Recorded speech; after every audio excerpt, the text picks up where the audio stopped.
আসসালামু আলাইকুম। কেমন আছেন আপনারা? আশা করি আল্লাহর রহমতে ভালো আছেন। আমি আলহামদুলিল্লাহ ভালো আছি।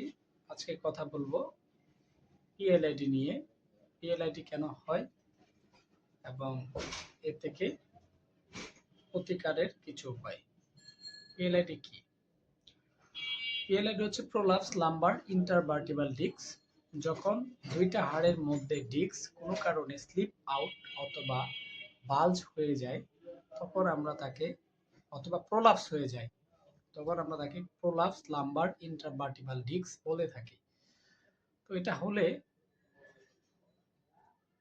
কখন বুঝবেন যে এটা হয়েছে? প্রথমত নর্মাল এক্সরেতে এটা বোঝা যায় না। যদি আমরা এমআরআই করি তাহলে আমরা ডিস্কের হার্নিয়েট অথবা বাল্জ এটা বুঝতে পারি।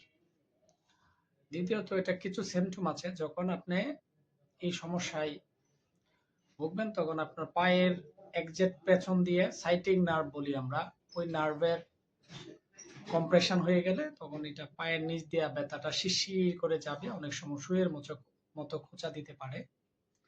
দাঁড়াইতে হাঁটতে প্রচন্ড ব্যথা হয়, ইভেন কাশি হাঁচি এগুলা দিলেও ব্যথা হতে পারে। তো এটা কেন হয়? এটা মূলত যখন আমরা স্পাইনটাকে ওভার ইউজ করি, যখন ধরেন আপনার একটা হালকা জিনিস নিচে পড়ে আছে, লং টাইম আমরা ওটাকে কি করছি, বারবার নুয়ে নুয়ে নিচ্ছি। এক। দ্বিতীয় হচ্ছে খুব বেশি ওয়েট সামনে ঝুঁকে নেওয়া, এবং কেউ ওভার ওয়েট কেউ যদি বহন করে, যেমন যারা বাড়ি কাজ করে, তাহলে হতে পারে। এবং লং টাইম মোটরসাইকেল রাইডিং করলে, ড্রাইভিং করলে, এই ধরনের প্রফেশনালদের এটা বেশি হয়। এবং লং সিটিং, যারা কম্পিউটার ওয়ার্ক বা কর্পোরেট জব যেখানে অনেকক্ষণ বসে থাকতে হয়, এই ধরনের সমস্যা প্রফেশনের সাথে যারা জড়িত তাদের এই সমস্যাগুলো হয়ে থাকে। এ থেকে প্রতিকারের কিছু উপায় দেখেন। আমার কথা হচ্ছে যে আপনি যদি কোনো কিছুতে আক্রান্ত হয়ে যান তখন এটা চিকিৎসা করতে হবে। আর কোনো কিছু যদি আমি আক্রান্তই না হই তাহলে তো আপনি সুস্থ। তো আমার কথা হচ্ছে আপনি আগে প্রতিকারের চিন্তা করবেন। যখন আপনি নর্মাল কোনো ভারী কিছু উঠাইতে যাবেন, হাঁটু বাজ করে মেরুদণ্ডটাকে সোজা রেখে উঠাবেন। দ্বিতীয়ত কোনো প্রয়োজন ছাড়া, ধরেন আপনার খুব বেশি প্রয়োজন ছাড়া আপনি ওভার ওয়েট বহন করবেন না।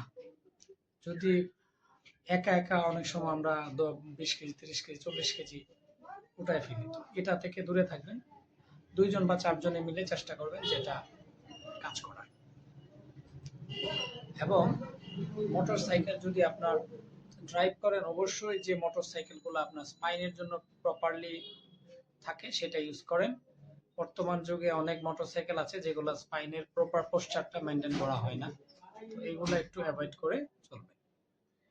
আর হেলদি ডায়েট, যেমন আমরা বর্তমানে যেটা হচ্ছে যে খাবারের দিকে কোনো সচেতনতা নাই, যখন যেটা ইচ্ছা সেটা খাচ্ছি, খুবই কোলেস্ট্রল যুক্ত খাবার খাচ্ছি, মন চাচ্ছে ইচ্ছা মতো যেটা যখন খুশি খেয়ে ফেলছি, জাঙ্ক ফুড খাচ্ছি, বার্গার খাচ্ছি। তো এগুলোর থেকে একটু দূরে থাকা চেষ্টা করবেন। যেমন আপনাকে সারাদিনে কতটুকু লাগবে ফল, কতটুকু লাগবে আপনার সবজি, কতটুকু আপনার কার্বোহাইড্রেট, এগুলো মেনটেন করতে হবে। এবং খাবারের যে সময়টা এটা অবশ্যই মেনটেন করতে হবে। এবং আপনাকে প্রতিদিন সর্বোচ্চ 30 মিনিট, সর্বনিম্ন 15 মিনিট রোদে যাওয়ার অভ্যাস করতে হবে। এসব সমস্যা যদি না পড়তে চান, অবশ্যই আপনাকে লাইফস্টাইল মডিফিকেশনটা খুবই দরকার, যেটা মেনে চললে আপনারা ভালো থাকবেন। আশা করি আপনারা উপকৃত হবেন। ধন্যবাদ। আসসালাম।